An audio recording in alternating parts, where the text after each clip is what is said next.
So when you're belaying your climber up from the bottom and you need to give them assistance, the first thing that you should do is make sure that they're okay. So if they can't get up the climb because they've been injured, then dragging them up the climb might cause further injury. So you would want to rig to descend down to them in a counterbalanced way to then form a counterbalanced rappel to get them to the ground. So if you know that they're not injured and you need to just give them a little bit of assistance, the first thing you should do is take the climber's line, the load line here, and pull directly sideways. So what this does is it amplifies force on both points. So instead of just pulling directly against the load, which is a one-to-one, when I pull sideways, that's multiplying the amount of force caused on both the anchor as well as the climber. So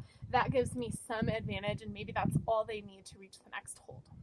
So if that doesn't work, then the next thing I can do is just hoisted 3-to-1.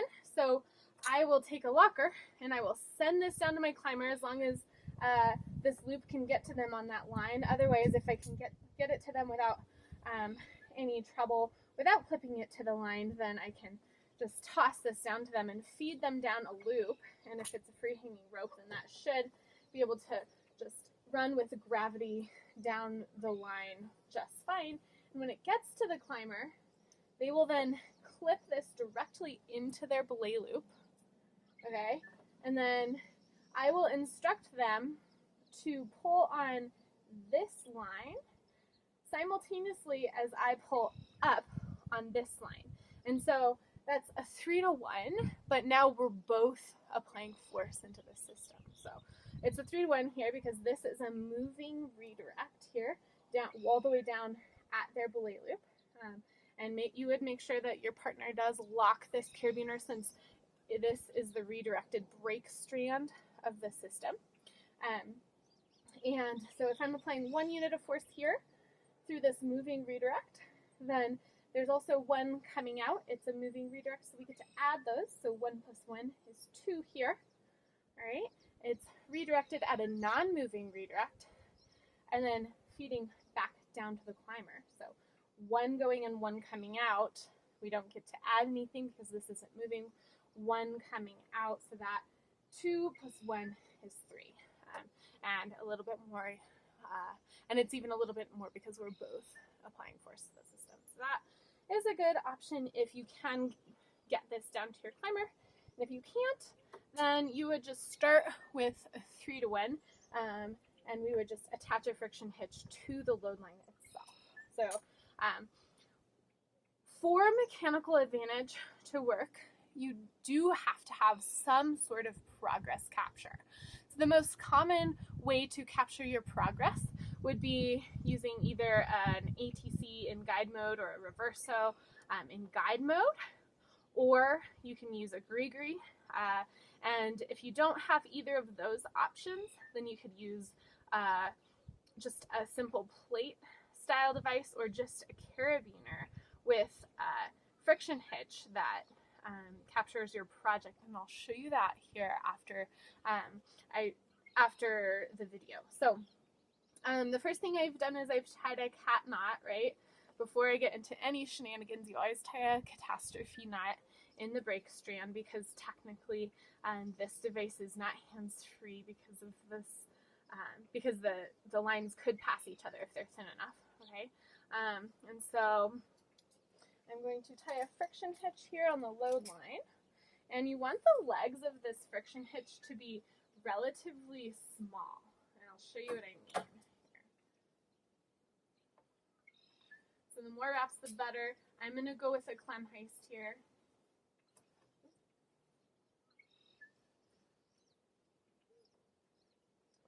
And the smaller I can get this loop, the better, because that gives me,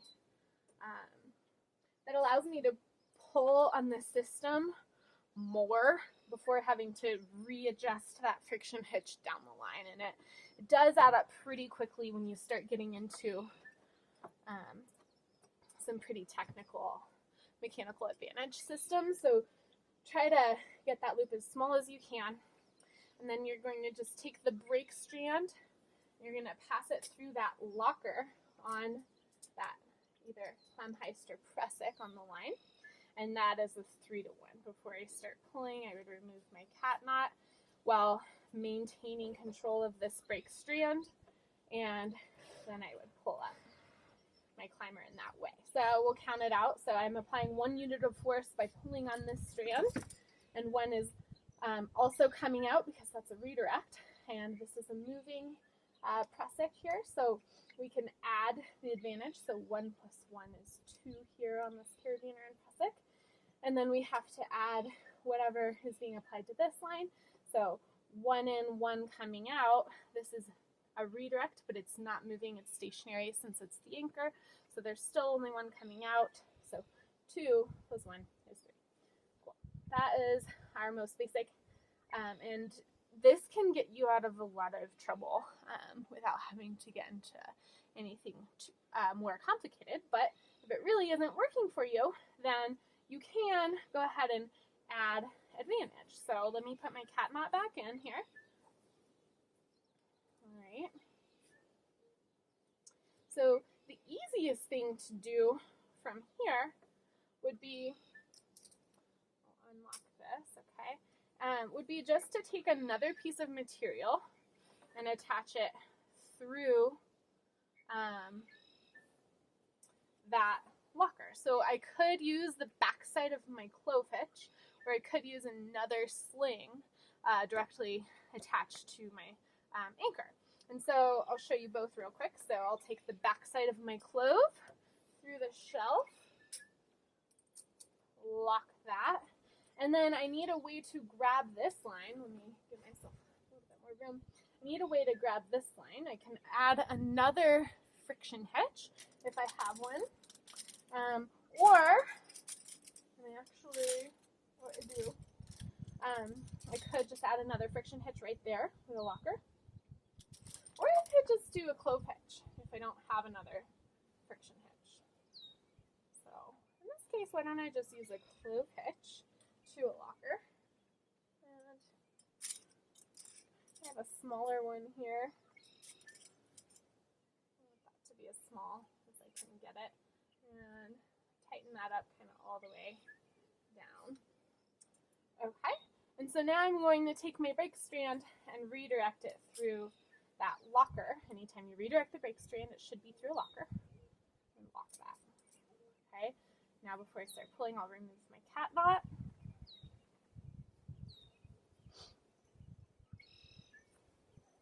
Okay, all right, so it is less visually clear when I'm using the back side of my clove, so I hope you can follow, but it'll be more clear once I incorporate a sling. Okay, so I'm pulling 1 unit of force here, and 1 is coming out. This is moving, so I can add. So 1 plus 1 is 2 here at this carabiner and clove hitch. Okay, so that also means that there's 2 coming in, 2 units of force being applied to this line. All right, so 2 in, 2 out. This is a moving redirect.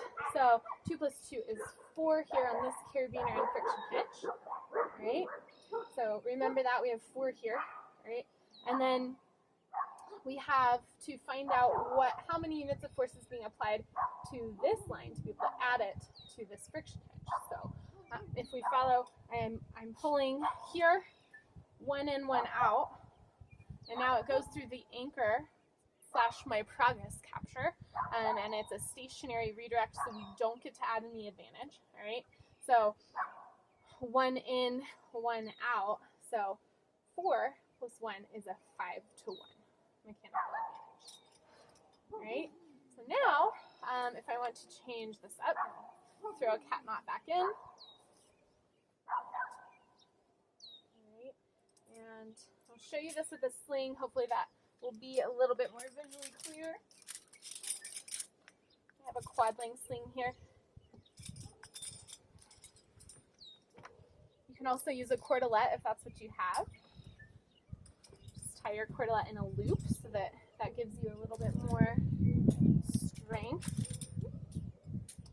All right, and then why don't I just go ahead and attach it right here. Okay. bar tack up at the top so that it stays out of your way. Okay, and I'll sling that through this locker. And we need to be able to grab this line, and this isn't round, so a friction hitch wouldn't do me much good. I could do a clove hitch on this line, or I could just tie an overhand here to give myself a shelf, and then I would clip the locker just right here on the sling. Okay, maybe offset that a little bit.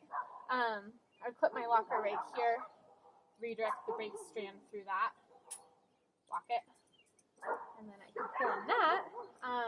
But one thing I would say is that, and that's still a 5-to-1, one thing I would say is that sometimes you do need to adjust the length of this sling to be able to give yourself more distance to pull. And so I do like the idea of a clove hitch because it's a little bit more adjustable if you need to adjust where you have that. So I'll just make a clove with both lines of my sling there, and I'll use that. All right.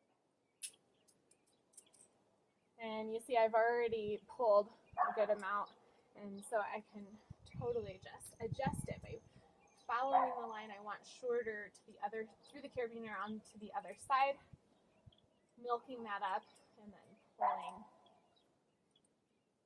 the other side there. It's not as straightforward without a rope, but that should do it for you. Okay. Cool. And then of course I would remove the cap knot before I start pulling. So that's still the 5-to-1. Works just the same with the sling as it does with the back side of my glove. Okay, so now, from now on, I'll just go ahead and demonstrate with a sling for visual clarity. And just know you can always use the back side of your glove as well. Okay, so now, if I want a little bit more advantage, I'll basically just switch which one is through which part of the system. So now I'm going to take the brake strand down here through that locker, okay? And I'm going to grab this with a friction hitch or friction hitch plus locker or a clove plus locker, right? And now I'm going to put the sling through that. So now the difference is the sling is on top as opposed to my brake strand. All right, and snug that clove up. And this is a 6-to-1, so let's add it up here. Oh, and it looks like I already have to adjust my clove now that I have that cat knot out, so good thing it's easily adjustable.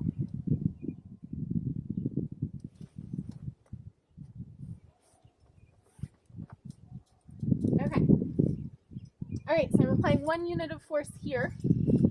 1 in, 1 out. This is a moving tractor. So 1 plus 1 is 2 here on this carabiner plus clove, right? So that means 2 is being applied, 2 units of force is being applied to this line. 2 in, 2 out. This is a moving friction hitch, moving redirect. So 2 plus 2 is 4 on this carabiner and this friction hitch, okay? So now we need to add what's being applied here on this friction hitch to whatever is being applied directly to the load line. And so if you follow the load line back up and through, we can see that we've created 2 units of force on here because we've already applied advantage with this sling. So 2 in, 2 out, right? We don't add advantage if it's redirected through a non-moving point, which is a stationary anchor. So 2 in, redirect through the anchor, 2 out. And so now we have 2 on the load line. So 2 plus the 4 is 6. So this is technically 6-to-1. And I will see that in any of these scenarios, that's kind of in a perfect world, but friction is being applied anytime we redirect through a carabiner as opposed to using a pulley. So it's not a perfect world there. It's not exactly a 6-to-1.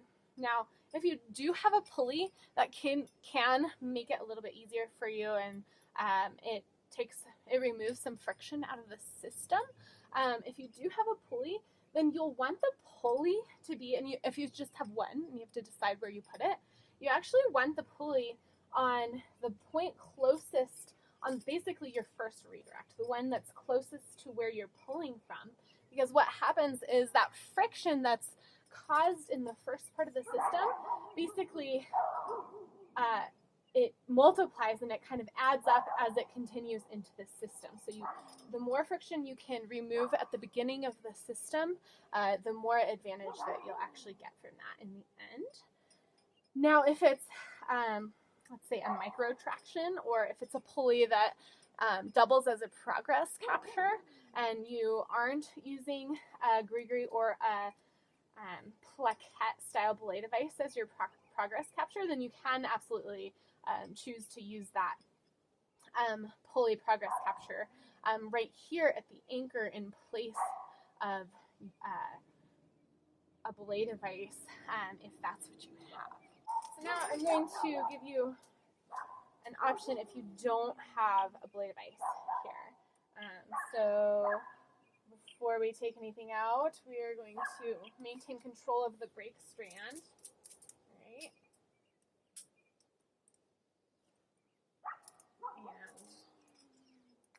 And now I'll tie my cat knot in. Anytime you get into shenanigans, always start with your cat knot. Okay. And there we have it. So to be able to change out my device, I would have to escape the belay, but I'll just show you. We're going to create our own progress capture here, okay? So I'm going to use a clem heist in this application, and I want it long enough to be able to reach back up into my master point here.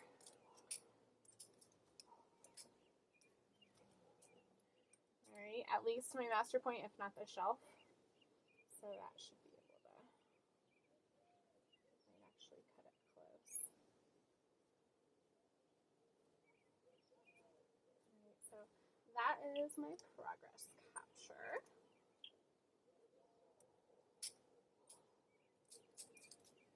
Okay, so now to be able to remove this device, I'm going to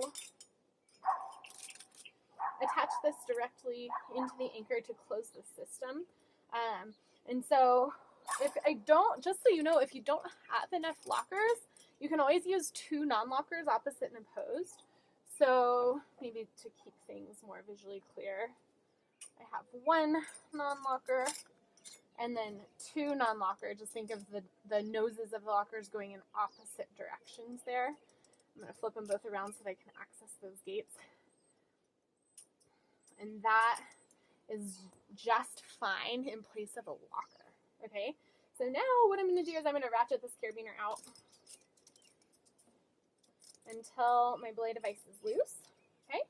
And it's hands-free because we've attached this cat knot directly into our anchor. All right, so now let's say we don't have a guide mode on our ATC device. It's just a straight plate style belay device without a guide mode. Then what we can do is we can use this as just a redirect without its own progress capture. And what's nice about this is that the ATC itself will prevent this friction hitch from getting sucked up into the device. So let me show you what I mean. So,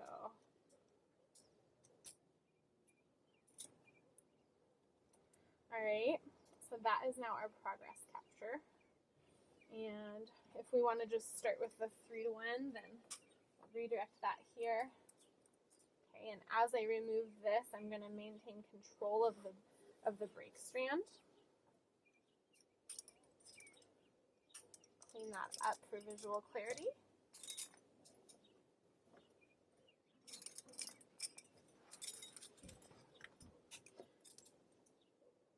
Clean this up as well for visual clarity. All right, and now I can take this out. All right, so this climb heist is now acting as my progress capture. So as I pull force here, it's my 3 to 1, right? 1 plus 1 is 2, plus 1 is 3. And this actually gives me slightly more advantage because there's less friction being caused up here in my belay device. So as I pull here, watch what happens to this climb heist. It hits my plate, okay? It hits my plate, and the plate is going to push it down the rope as I pull on my device. Right? It pushes it down for me, and now when I need to readjust things, it looks like the way I have it set up, I am going to lose a little bit of progress, but not much because now my climb heist is holding that. So this is not hands-free. It's less hands-free than if this were in guide mode. So I would want to make sure that I have a backup on this line every 2 meters, okay? So if I were using this as my, here, let's use my shelf. If I were using this as my mechanical advantage system, then every time I generate about 2 meters of slack, I'm going to want to secure it directly to a locker on my anchor. And what I actually like to use is a clove hitch because it's adjustable, okay? So that is secured, right? There's less than 2 meters of slack in the system. And so every time I pull the climber up and generate that 2 meters of slack, then all I'm going to have to do is come back up here to my clove, milk it up, feed that slack through, and then I'm good to go to keep on pulling, okay? All right, so now I'll show you one more way here. Right, and that is hands-free. So let's say, cool, less than 2 meters of slack, so we're good. Let's say that we don't have an ATC device either, okay? So let's say we only have this carabiner. That still is fine, okay? We can still use that as long as we have these backups directly to our anchor every 2 meters, okay?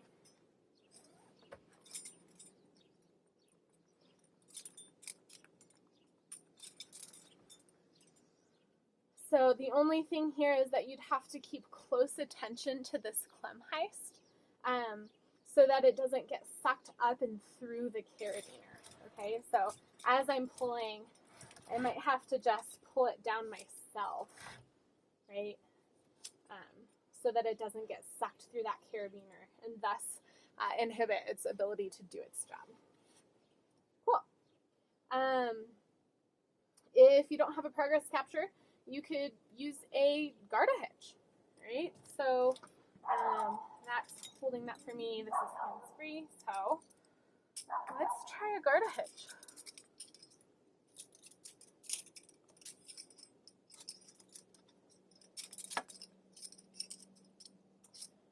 So the garda hitch is, you have 2 non-lockers, the same size, right?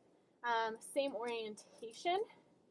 And what you're going to do is you're going to pass the line through both and make a slinky, come back around, and now you're only going to pass it through one, all right? So that is our garda hitch. So what it does is it allows the rope to be pulled up, but it doesn't allow it to be, it captures your progress. So you want the load end of the garda, you want the load strand to be the strand that's going through both carabiners, and then the tail is coming out through just one, okay? So then in this application, I would not need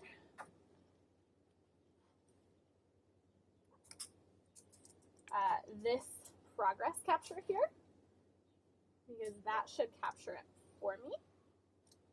All right, so I can take this climb heist off.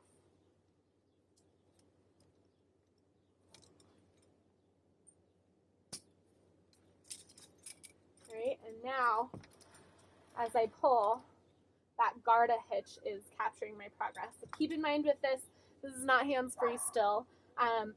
So you do have to keep backing up your system directly to a locker on the anchor every 2 meters. So there you go. I pull it. This is my 3-1, and readjust and continue pulling. Cool. And with any of these methods that I demonstrated up here on the anchor, carabiner, ATC, and plate mode, and Agarda, you can absolutely use that exact same system for the 5-to-1 and the 6-to-1 as well. And I will say that the 9-to-1 isn't as useful, in my opinion, in a climbing application because you just have to pull so much rope to move the climber a very small distance. Yes, it does give you a lot of advantage, but I find that the 5-to-1 and 6-to-1 is enough for me. And so another thing I'll say is, yeah, just make sure that you're practicing this in a safe place. Like you see where I am on my stairs.